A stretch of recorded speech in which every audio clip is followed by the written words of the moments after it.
turned up to work that night, and I can remember coming in and all the emergency doors were shut. The AINs on the shift before me on the afternoon shift said that one of the residents was quite out of sorts, quite aggressive. Then they sort of left and it was just me then. He was known to be sexually assaulting other residents, like female residents, so I noticed he was just yelling and carrying on at me a bit, not making much sense. I was pretty scared by this point, but I couldn't really do anything. He was urinating into a bin in the common area, like outside of his room, and took him in, and I went to go pull down his sheets, show him in, and then he pushed me onto the bed and then onto the ground and started hitting me. And I couldn't do much at this point, and he was on top of me. And there's an emergency cord. When you pull it, it activates the emergency alarms, but I eventually was able to reach it and pulled that. I was still there for a while, and then the RN came down eventually, and he was still hitting me and punching me at that point. I was originally in AIN, I'm working in aged care, and then I started studying nursing at TAFE to become an enrolled nurse. Alaina's case stood out to me because we see a lot of people who are injured throughout the course of caring roles. In my opinion, they're the backbone of our society. We need people in those sorts of roles, and unfortunately it's just become almost presumed that people will be assaulted or have to deal with really horrible things, and it's just assumed, I suppose, that it's just the nature of the role and they just have to get on with it. She's doing everything she could to advance her career, to be the best version of herself, and because of another person's negligence, her right to do that was effectively taken away from her. I remember she was really lovely.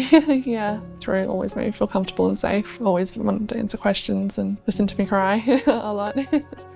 Became really quite anxious, and even just leaving my house, I was always on the lookout, and still am some days. Shopping, things would beep and I would automatically go into fight or flight mode. I wouldn't know what to do.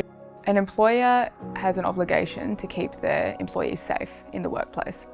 Alaina's employers failed to do that for her. They didn't keep her safe. My job is to try and get the best possible outcome for my client. And to do that, we need to look at presenting the best possible case we can for them.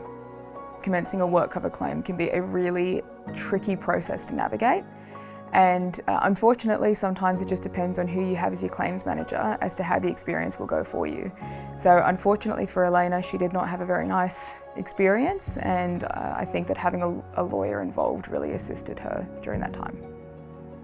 Oftentimes when clients come to Maurice Blackburn and they've sustained a psychological injury, I can tell they're at one of the lowest points in their life, and they probably feel as though their life is over.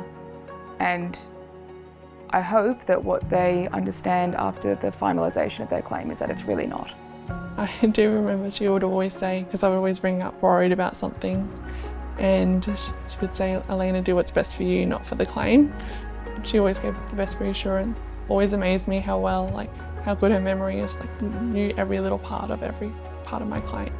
It's satisfying to settle any claim. It's the best and most rewarding part of my job. However, to settle Alaina's claim, who I had formed a really great connection with, was a fantastic and very rewarding feeling.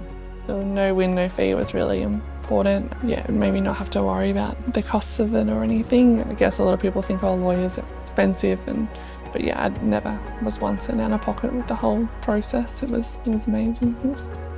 Anybody who sustains an injury at work, whether it be physical or psychological or a combination of both, should know what options they have. 100% would recommend Maurice Blackburn, especially Mel, to anyone who's gone through anything similar, or workplace injury or anything, or just even to speak to. If somebody's injured at work, they can come and see a lawyer, and Maurice Blackburn would be happy to have a chat with them.